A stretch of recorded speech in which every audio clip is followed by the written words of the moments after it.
This is the story of how a broken gift from a father led to the creation of one of the world's most successful watch brands.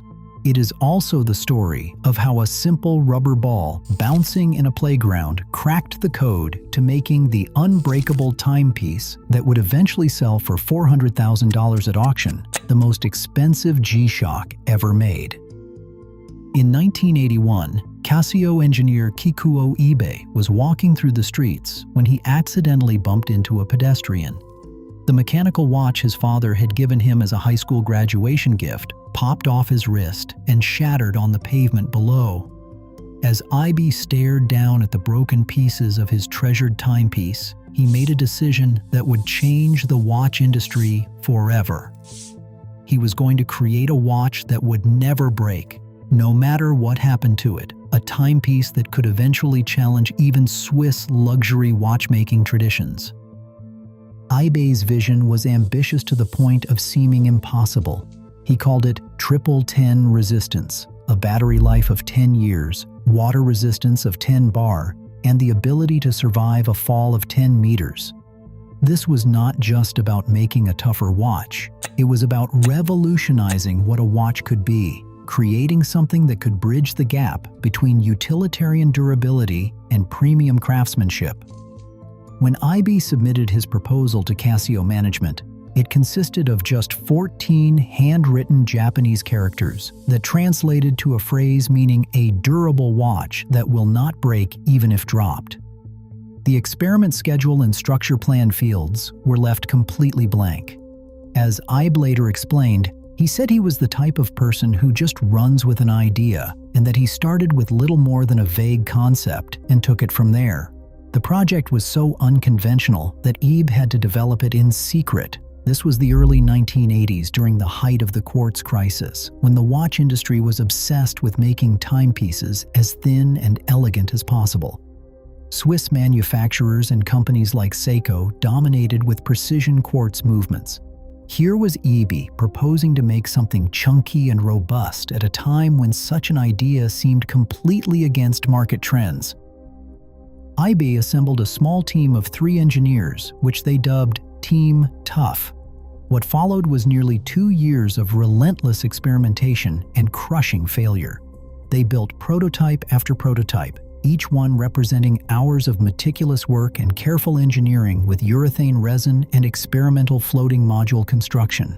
Then came the testing phase, which involved Ibe climbing to the 3rd-floor bathroom window of Casio's headquarters and dropping each prototype 10 meters down to the pavement below.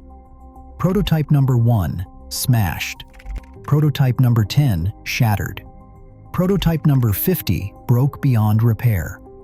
The failures mounted, each one teaching them something new about shock resistance, but never quite achieving the breakthrough they needed.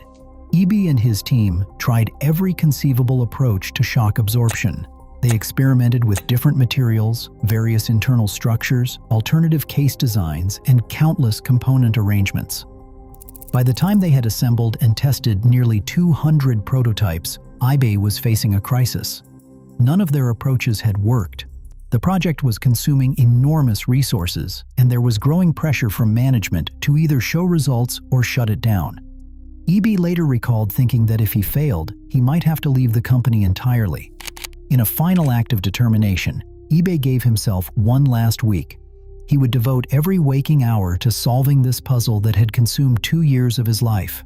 Day after day, he worked through every possible solution, revisiting old approaches and desperately searching for new ones. But as Sunday arrived, his final day, he still had nothing to show for his efforts. Feeling defeated, Ibe stepped out of the office and walked into a nearby park.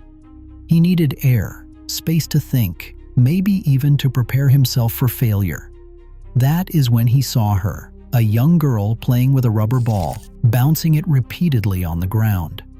The ball would hit the pavement hard, compress, then spring back into her hands, completely undamaged by the impact.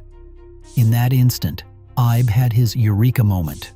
What if the watch mechanism could float inside a protective shell, just like the air inside that rubber ball? The ball absorbed shock not by being rigid, but by being flexible. The air inside never actually hit the ground. It was protected by the ball's ability to compress and absorb impact. This insight led to what would become G-Shock's revolutionary 5-stage shock absorption system. The watch mechanism would literally float inside the case, surrounded by protective urethane resin materials that would absorb and dissipate impact forces before they could reach the delicate internal components. It was elegant in its simplicity and brilliant in its execution. On April 1983, Casio launched the first G-Shock, the DW5000C. The name G-Shock stood for gravitational shock, representing the watch's ability to withstand the forces that had destroyed countless timepieces before it. It was initially available in 2 color combinations, black and red and black and gold. It retailed for $59.95 in the United States. The reception was mixed at best. In Casio's home market of Japan, consumers were interested primarily in thin, dressy watches. The G-Shock's rugged utilitarian appearance won few Japanese fans, and early sales were sluggish. Many people simply did not understand why anyone would want such a bulky, tough-looking timepiece. Everything changed in 1984 when Casio's American division aired a commercial that would become legendary in advertising history.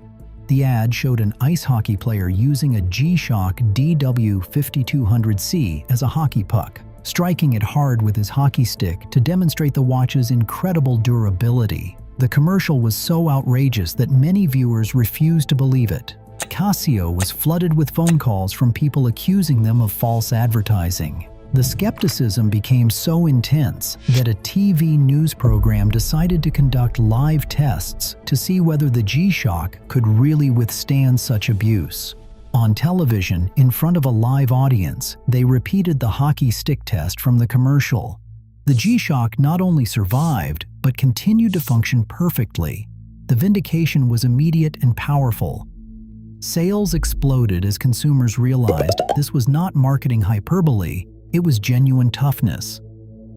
From those controversial beginnings, G-Shock grew into something much larger than a watch brand. It became a cultural phenomenon, embraced by groups that needed genuine durability: construction workers, military personnel, extreme sports athletes, and hip-hop artists like LL Cool J and Public Enemy. These performers made G-Shock a fixture in music videos and concerts, turning the utilitarian timepiece into a fashion statement that would eventually influence luxury watch design. The brand's growth was relentless. By 1998, Casio had released more than 200 different G-Shock models, with worldwide sales reaching 19 million units. In September 2017, they celebrated their 100 millionth sale. By 2023, cumulative shipments exceeded 140 million units, with sales in over 140 countries and regions worldwide. The models diversified far beyond Ibe's original vision.